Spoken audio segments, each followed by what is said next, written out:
না সমস্যা নেই। দেখো তোমার বউ ঠিক আছে? ঠিক আছে, দেখে দেখে শুনে বলো। না না দাও ভাইয়া, এমনিতেই সব শুকিয়ে যাচ্ছে। আমি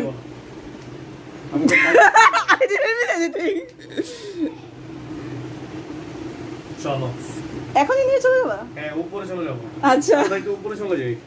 আমরা মানে তোমরা দুজন খালি একা যাবা? হ্যাঁ তোমরা পরে আসবো। যাও যাও, নিয়ে যাও। আমার কান দেখো বাবু। যাও, হ্যাঁ এটা তো করতেই পারো ভাইয়া। এটা করাই যায়। কোলেও বলে নাই, কান্দেই বলছে, এইটুকু তো পারবাই। এত জিম করে কি হইলো তোমার? যাও, এটা কোনো ব্যাপারই না। ওর কোনো ব্যাপারই না, নিয়েই যাবে। যাও যাও। কি মিষ্টি লাগতেছে না?